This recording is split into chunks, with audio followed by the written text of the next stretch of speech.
السلام عليكم ورحمة الله.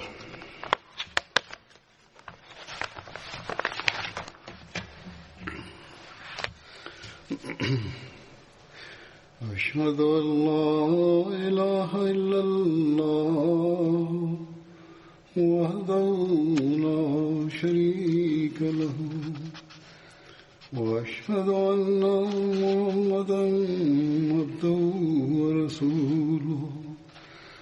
أما بعد فأعوذ بالله من الشيطان الرجيم. بسم الله الرحمن الرحيم. الحمد لله رب العالمين الرحمن الرحيم مالك يوم الدين. إياك نعبد وإياك نستعين.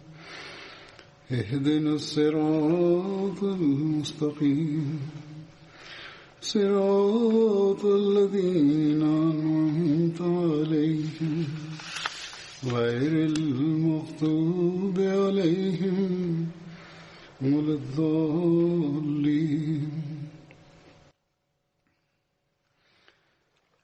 आजकल के हालात के मुताबिक और जो कानून Днес, който имаме положенията и за тях и закони, заповеди от властта тук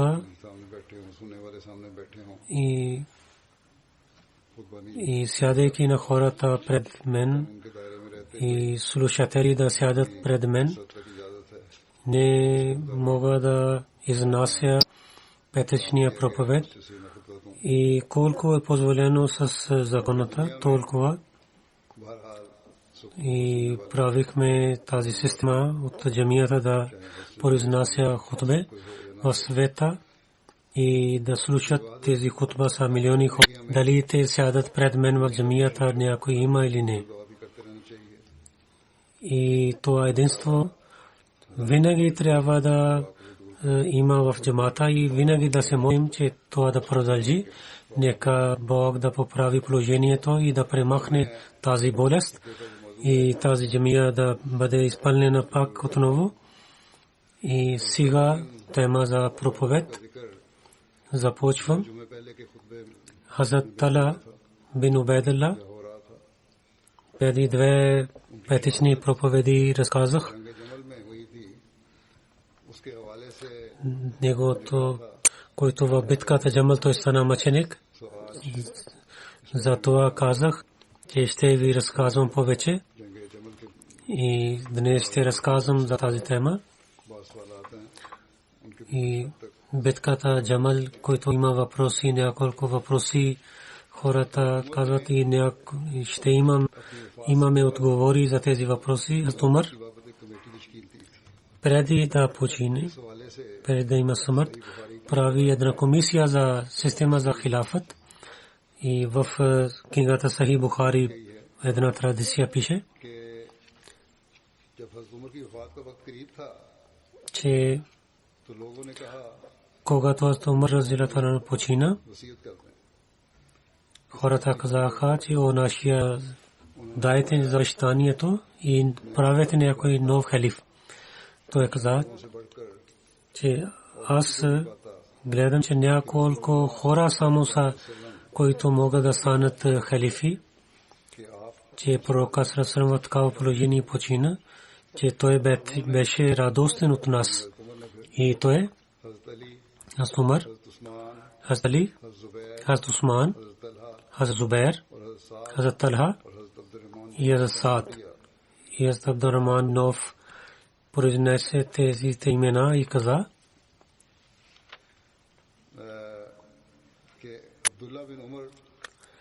че Абдулла бин Умар той ще бъде с вас и той няма да стане халиф. Това беше за Абдулла, че той да се радостен И ако Саад ще стане халифа, или той ще стане халифа, иначе ако друг халиф ще стане, той трябва да вземе помощ от Саад. И не това, че аз не правих. Аз казах истината и аз на този халиф, който стане след мен, и просветвам за всичките мухаджирин, преселваните хора, които първо преселвали в Медина от Мека, да пази правата им и да изпълнява техните права и да им даде уважение. И за ансарите също завещавам, че да произнасяте с тях много добър начин, защото те дадоха своите къщи на преселваните хора, на мухаджирин. Който ще работи от тях, трябва да го вземете за работата и с гражданите. Завещавам на халифа, че да произнася с хората с много добър начин, защото те помагат на исляма и помагат със своите пари. И така враговете ще имат, ще се ядосват. И да вземете от тях, да вземете данъка за това, които те с радостно ще ви дадат. И аз завещавам да отнасяте с арабите с добър начин, защото те са колон основа на исляма. И вземете пари от тях и дайте на бедните им. И аз давам това от на пророка саллаллаху алейхи ва саллям на тези хора, които взех обещанието. Тяхното обещание трябва да бъде изпълнено и да помогнете им и вземете от тях толкова, които те имат сила. Когато той почина и ние излязохме с него, тогава Абдулла бин Умар, той каза на ассаламу алейкум на Тайша, че Умар бин Хаттаб иска позволение, че вземете на него вътре и в неговите двете приятели погребиха. Когато погребиха, тези хора събраха, на които Умар каза, а Абдурахман бин Ауф каза, че аз давам на 3 човека, а Зубайр каза, аз давам на Абдурахман бин Ауф на моето решение. Абдурахман каза на Усман, който двама ще каже, аз ще дадем на тази работа на вас. И Бог ще избира онзи, който е по-добър при него. И двама се мълчиха.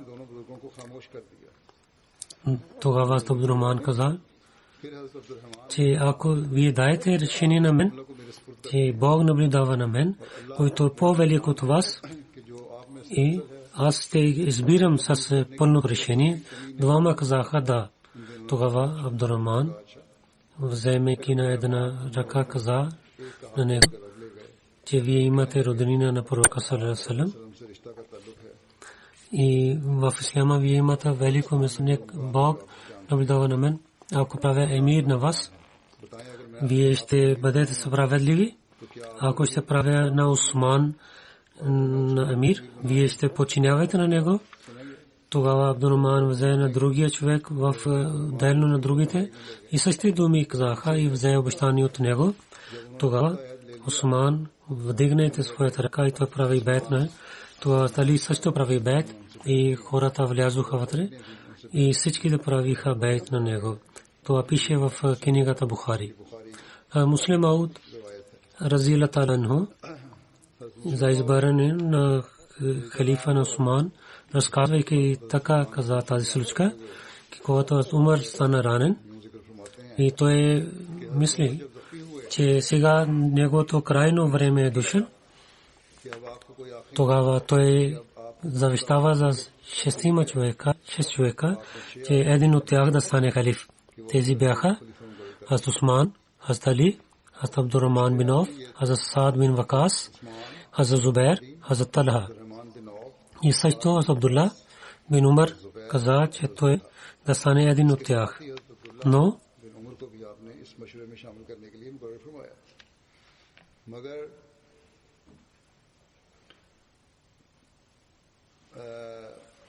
но каза, че той няма да стане халиф и завещал, че тези всички хора в 3 дни да избират един халиф и за 3 дни им Сухайб ще стане имам салат и Микдад бин Асвад каза, че той да наблюдава тази комисия и каза, че събирайки на всичките, че те да имат едно решение, вземайки и Сабия да пази на вратата и на когато хора ще избират всички да правят бейт на него и ако някой няма да починява, убити на него.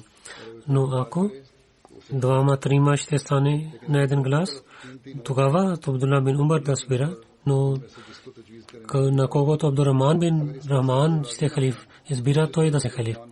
5 се събираха, защото Тала не беше в Медина и с дълго говорене и каза, че той човек, който не иска неговото име да участва, тогава Абдурахман каза, най-първо аз вземам моето име. И след това Усман каза, и след това Усман каза, след това двама. Астали мълчеше. И най-накрая Абдурахман каза, че той ще справедливо ще даде решение. И Абдурахман обещал. И цялата работа беше дадена на Абдурахман бин Ауф. Абдурахман бин Ауф 3 дни отиде във всяка къща и пита на жени и мъже, че те какво, на кого искат. Всички каза, че те искат на Усман той да стане халифа. И така решението беше за Усман и той стана халиф. Това Муслим Мауд разилата Аллах пише в за историята. Фатул Бари от Туркман Сахи Бухари пише, че Хазрат Талха и той не беше в Медина, когато беше завещанието на Умар. Може би тогава той дойде, когато Умар почина. Казват, тогава той дойде, когато комисията беше свършена. И на другата риваят каза, че той дойде след бейт на Усман разилата на Усман стана халиф и така тази система продължава да работи, когато Усман стана мъченик и всичките хора тичаха Хазрат Али и последователи и табеин бяха. Всички да казаха, че Али е нашия амир и те отидоха в неговата къща. Те казаха, ние правим бейт за вас и дайте ръката си, защото вие имате най-повече право. Тогава Али каза, това не е вашата работа. Това е работата на последователите, които участваха на битка на Бадър. На когото те ще решават, той стана халиф. Тогава Сахабе Бадър отидоха пред Али разтарано. Тогава те казаха, че вие имате само право да станете халиф, дайте ръката си, ние ще правим вашия бейт. Хазрат Али каза, че Тала и Зубайр къде са? И най-паче първо Тала прави бейт и Хазрат Саад прави с ръката. Когато Хазрат Али гледа това, той отиде в джамия и стана на мембър. Най-първият човек, който дойде при вас, той прави бейт, това беше Тала. И след това Зубайр и другите последователи и хора правиха бейт на Хазрат Али.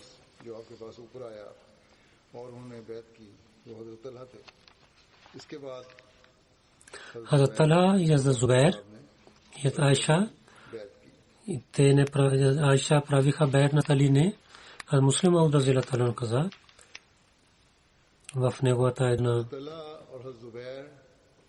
в една лекция реч, където Хаджа за обвинението на Хаджа Камалудин давайки отговор, той пише, това е много важно и тук сега разказвам за тази тема. Той каза, на Муслим Мауд разилата Аллах каза, че Тала и Зубайр и Атайша да не вземете решение на Хаджа Сайб, че те не правиха бейт. Те не отказаха от халифа, но те казаха, че който убиха на Усман, да им накажете първо. Който не правиха на те, който казва, че те не правиха бейт, той казва, той не казва истината. Айша правиха бейт, отиде в Медина и Талха и Зубейр правиха бейт, докато имаха смърт.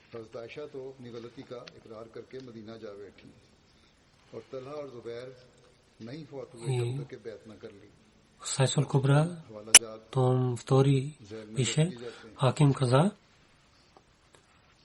то пише на арабски език, изоставя това, превод чета. Хаким каза, че Саубин Маза каза на мен, че за битката Джамал отидох при Талха. Той беше до смъртта си. Той пита на мен, че ти от коя група си? Аз Амирул Мумин Али. Той каза, дай ръката си да правя бейт на твоята ръка. Той прави бейт на моята ръка и така той почина. Аз казах селата случка на Али, слушайки Аллаху Акбар, че как е истината думите на пророка. Бог така иска, че Талха да не отиде в рая, освен да прави бейт на мен. Той беше 10 човека. Аз Айша, когато за битката Джамал казаха, тя каза, че хората казва за битката Джамал. Хората казаха да. Тия каза, те дано, както другите хора сядаха, и аз да седнах. Аз искам това повече, че те да се родят 10 деца и всяко дете да стане като Абдурахман бин Харис. И друго нещо.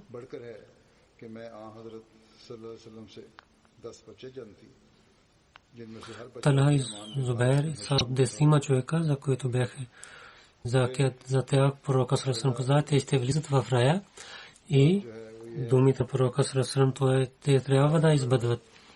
И те искаха прошка за това. Това муслим Ал-Разиятърн пише. Аз Усман, който стана мъченик и бейт на Али, и разказвайки битката Джамал, аз муслим Ал-Разиятърн каза, че хората, които убиваха на хората, те отидоха в различните градове, те обвиняваха на другите да скрият себе си. И хората, когато знаеха, че Али прави бейт, те имаха възможността да обвиняват на него. Това беше правилно. Те Али около него. Някои хора се събираха от тези хора, които биха назад Усман. Затова тези враговете и лицемерите обвиняваха с много добър начин. И тази джамат, който отиде в Мека, те казаха на Айша, че те воюват за джихад с хората, които убиваха на Усман. Тя вика на последователи за помощ. Талха прави бейт на Али, че той ще вземе отмъщение от убиването на Усман. Двама, че Хазрат Али не искаше така. Той мислеше първо да система да има сила, тогава ще убиваме на врагове. Защото първо трябва да има сила. Защото хората, които убиваха на Усман, те могат да бъдат наказани и след това. Тези хора с тъжните лица най-първо отидоха пред Али и казаха, че в исляма разногласия. Те знаеха. Аз Али знаеше, че те са тези хора, които извеждат разногласия. Затова за Талха и Зубейр мислиха, че Али и не изпълнява своето обещание. Защото те правиха това условие и Али не изпълня това условие. Затова те мислиха, те са свободни от бейт. Когато Айша зови за джихад, те също участваха с Айша и с заедно отидоха към Басра. В Басра губернатор и не дал позволение хора да се събират с тях, но когато хора и Талха и Зубейр и със едно условие правиха бейт на Али. Това повече хора се участваха с тях. Когато Али знаел това, той също приготви една войска и отиде към Басра. Отивайки в Басра, той прави изпрати един човек към Талха, Айша, Талха и Зубайр. Той отиде първи от Айша, че вие как искате. Тия отказа, че ние само искаме да поправим нещата. Той отиде първи, Талха и Зубайр отиде и пита на тях, че вие дали искате битката. Те казаха да. Той отговори, че ако ви искате поправенето на нещата, тогава това не е начин, който вие искате. И така ще има раздор. Тогава беше искат така, сега има положението на държава така, ако убивате един човек, тогава 1000 ще стоят да помагат на него и ще помагат на него. И толкова хора още ще идват. Сега, че държава да има единство и след това трябва да наказваме на грешниците се. Иначе в раздор да наказвате на някой ще има проблеми в държавата. Първо държава да има и това ще даде наказание. Ако те каза, че Али така иска, той трябва да идва. Ние сме готови да се срещаме с него. Тогава той се обещава на Али и те се срещнаха за един на друг и имаха решение, че няма да има война, трябва да има. Когато тези хора, Абдулла бин Сава, хората на него, и които биваха на Осман, тези хора, пристигна тази война до тях и те се страхуваха.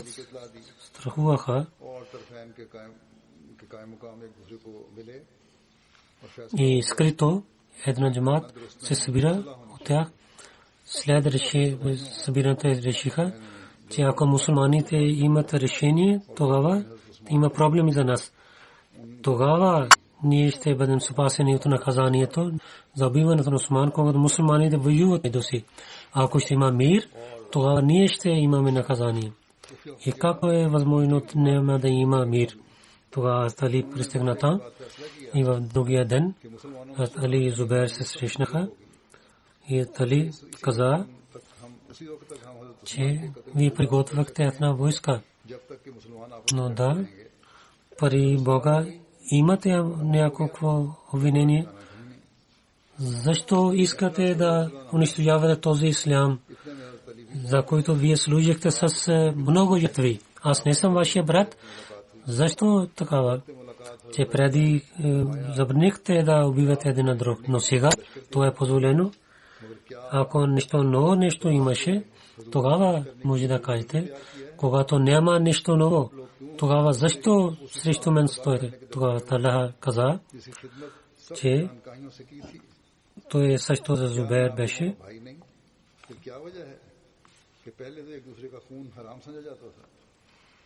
Тогава Талха каза, който беше с Зубайр, че вие казахте на хора да убиват от Османа, че аз прокълня на онези, които убиваха над Осман. Али каза на Зубайр, че пророк саллаллаху алейхи ва саллям каза, че кълня се името на Бога, че ти ще воюваш с Али и ти ще бъдеш на правия път. Тогава Зубайр се върна пари и войска си и се кълна, че той няма да воюва с Али. Кога тази новина отиде пари във войска, всичките имаха мир, че сега няма да има война, но измамниците имаха много страх и през нощта те така правиха, че бяха които са Али. Те през нощта те започнаха война срещу Али, Айша и Талха. И хората, които бяха с Али, те започнаха война на Айша и така двете групи. И те имаха скрито едно решение, когато започва война. Тогава Али каза, че някой да се обещава на Айша може би чрез нея някой да спират. Айша неговата камила дойде, но резултат нещата излязоха от ръцете измамниците. Те хвърлиха лъкове към Атайша. Атайша вика на помощ, че изоставете война и помнете на Бога и на страшния сън, но хората не спираха. Хвърлиха лъкове на камила. Ехле Басра беше на тази войска, която Атайша беше. И те имаха, че да досваха. И те имаха, че ядосваха с това. И вземайха и сабията те, започнаха да воюват на другата войска. И положение така остана. Те камила на Айша стана център на войната. И последователите се бираха там. И един след другия последовател беше. Умираха. И Зубайр не участва в битката. Но един човек, отивайки след него, той се молеше, той прави мъченик на него. Хазратра в войската, той също остана мъченик. Когато войската започна много силна, че няма спирача, когато Али Айша няма да отиде там, някой режиха кракана на камилата и това Айша дойде долу и така спира война. И Али Разитан беше много ядосен, гледайки това, никакво да стана и нямаше начин да спира, когато войската битка свърши, когато таха беше мъченикът и много се ядосваше. И цялата случка казва, че последователите не искаха тази войска. Това измама беше от тези хора, които биваха на Усман. И това, че Тала и Зубайр, те правиха бед на Тали, защото те отказаха от своето мнение. Те казаха, че те са Тали, но някои хора убиваха на тях. И Тали разилта прокълни на техните убийци. Разказвайки на битката Джамал, на друго място каза, че пророци, когато идва в съвета и в началните дни, хората, които вярват, те са великите хора. Всеки мусулманин знае, че пророк саллаллаху алейхи ва саллям след него, Абу Бакър, Умар, Усман, Али, Талха, Зубайр, Абдурахман бин Ауф, Саад и Саид бяха тези хора, които бяха велики, но те не бяха велики заради това, че те повече имах луксус. Те бяха велики, че заради религията, те дадоха повече ятви от другите. Талха след пророка саллаллаху беше жив и когато Усман стана мъченик, мусулманите имаха разногласия. Една група каза, че да вземаме отмъщение от тези хора, които убиха на Усман. Талха и Зубайр и Айша бяха лидери. Но другата група каза, че мусулманите имат разногласия, хората убиват. Първо всичките мусулмани станат едини, че мусулмани да имат сила. И след това ще вземаме отмъщението. И тази група беше с Али. Това разногласие толкова беше. Зубайр и Айша обвиняваха, че Али иска да защитава на онези, които убиха на Усман. И Али обвинява, че тези хора имат решение за себе си, но те не гледат на исляма. И така разногласие беше много силно. И така има битка, и където Айша водеше битката. Талха и Зубайр също участваха в тази война, както преди разказах, че в началото те отказаха, но след това Зубайр, слушайки на Али, отиде на друго място. Талха искаше мир, но измамниците и хората, които искаха раздор, те измамиха, те бяха 9 групи. Беше битката. Един последовател отиде при Талха и каза: Талха, ти помниш, че на едно място аз и ти бяхме при пророка саллаллаху алейхи ва саллям, че пророк саллаллаху алейхи ва саллям каза, че Талха едно време ще дойде, ти и другите хора, те ще бъдат с другата група и Али ще бъде на другата група и Али ще бъде на правия път. Когато Тала слуша, неговото очи отвориха. Той каза, че аз помня тези думи. И излязайки от войската, той отиде на друго място. Когато отиваше да изостави битката, да изпълнява думите на пророка, един лош човек, който беше от Али, и той прави мъченик на него, Али сядеше на своето място. Този човек, който на Тала, той отиде, пари Али каза, о миро мумина, че давам новина, че вашия враг е убит. Али каза, кой враг? Той каза, о миро мумин, аз убих на Тала. Али каза, че о човека, аз дам блага вестна от посъсъм. Ти ще отиваш в Ада, защото пророк саллаллаху каза един път, когато Тала седеше, и аз бях от Талха, ти ще изоставиш и унижение. Един човек ще бива на теб и Бог ще го хвърли в Ада. В тази битка, когато Али, Тала и Зубейр, когато стоиха един на друг, Талха каза за себе си, това е преди това, когато един последовател каза на него думите на пророка, той разказваше, един човек от Али каза, че о, Кудс, мълчай, неговата една ръка не работеше правилно.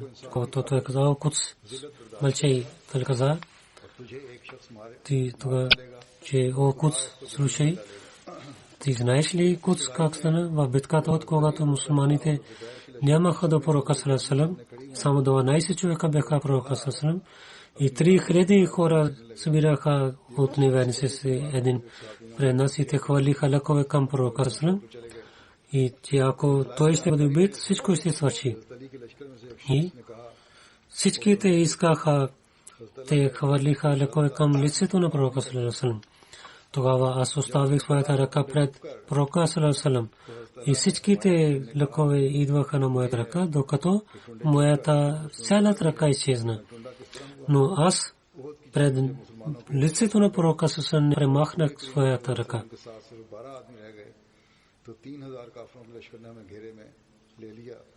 В битката Джамал и на другото място, за Тала разказвайки за муслим Ауд разилата Аллаху каза, някой каза, че Кудс е убит. Един последовател, който слушаше, че о, лош човек, ти знаеш ли, защо той стана Кудс? И когато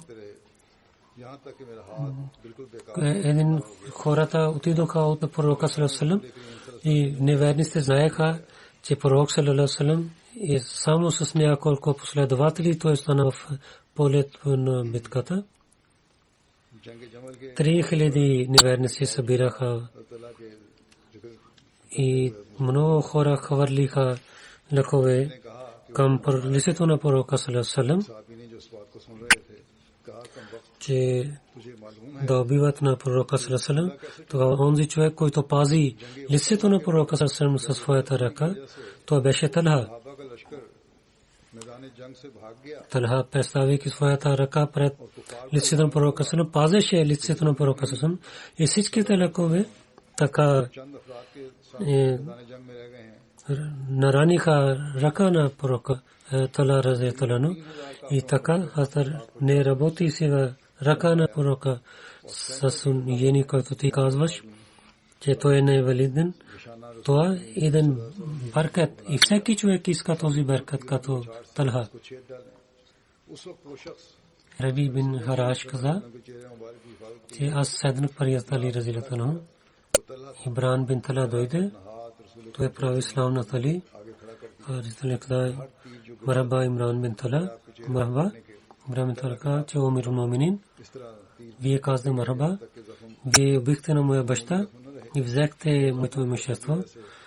Али каза, твоето имущество е на сутрин може да вземеш своето имущество. Че каза, че аз взех това нещо, че да не вземат хората. И докато ти казва, че аз убих на баща ти, Ти аз се надявам, ти аз и твоя баща ще бъдем от тези хора, за които Бог каза.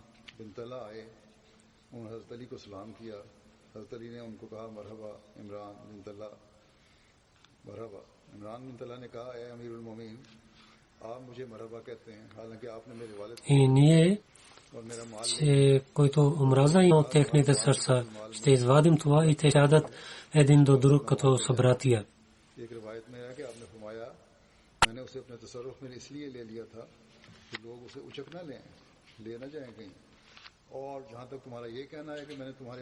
Мухаммад Ансари от баща си каза, че в битката Джамал един човек дойде през Али и че позволете на който човек е убил на Тала. Али каза, че дайте новина на този убиец, че той ще отиде в Ада. Хазрат Тала, когато стана мъченик, и той премахна прах от лицето на Тала и каза, че Абу Мухаммад, аз имам много болка, че аз да гледам под звездите, че ти си на земята. Аз пари Бога и се моля за теб, че аз представя моето и моите слабости и битката, и то се моли за Талха, че нека, че преди 20 години да бъда, да имам смърт. А Али неговите приятели много плачиха. Един човек един стихове четеше.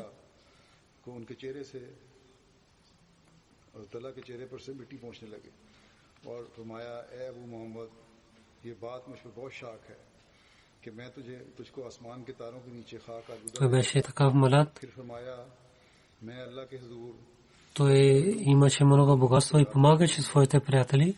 И когато беше беден, той не искаше от своите приятели. Аз дали каза, Абу Мухаммад бин Тала Убайдулла беше за този стихове. Тук свърши за сега положение, което има за днес. А Масих Мауд алейхи салам за неговите думи. Искам да чета на едно място. Той каза на муфти Сахиб, че къщи да има светлини. Сега има плег, чума има, къщите бъдат чисти и дрехите да бъдат чисти.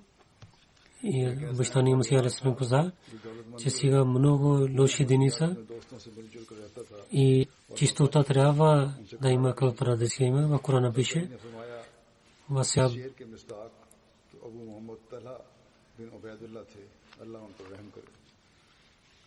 че дрехите ти са трябва да бъдат чисти.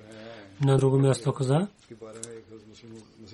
че къде градове, където има чума, те не трябва да потиват на друго място и трябва да чистят къщите си и да пазят себе си и най-повече и да искат истинска прошка от Бога.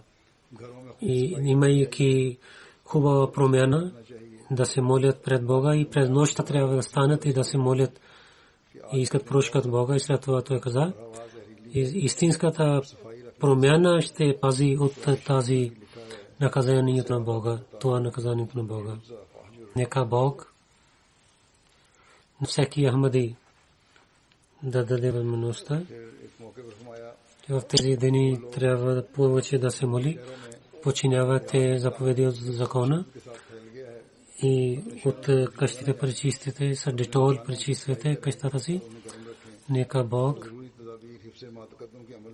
да благослови на всичките, да бъде милостив с всичките. Особено в тези дни много трябва да се моля. Молете, нека Бог да даде възможността на всичките за това. फिर आपने फरमाया कि अपनी हालत की सच्ची तब्दीली ही खुदा के इस अज़ाब से बचा सकेगी वला नेमा माफ़ी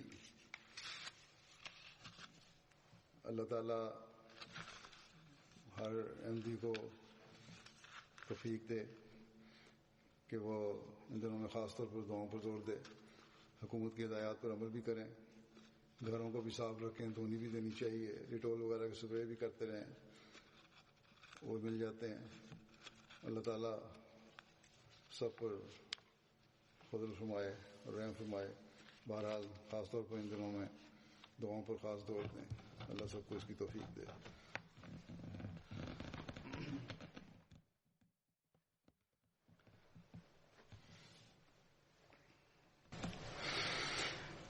الحمد لله نحمده ونستعينه ونستغفره ونؤمن به ونتوكل عليه ونعوذ بالله من شرور أنفسنا ومن سيئات أعمالنا من يهده الله فلا مضل له ومن يضلل فلا هادي له ونشهد أن لا إله إلا الله ونشهد أن محمدا عبده ورسوله عباد الله رحمكم الله إن الله يأمر بالعدل والإحسان وإيتاء ذي القربى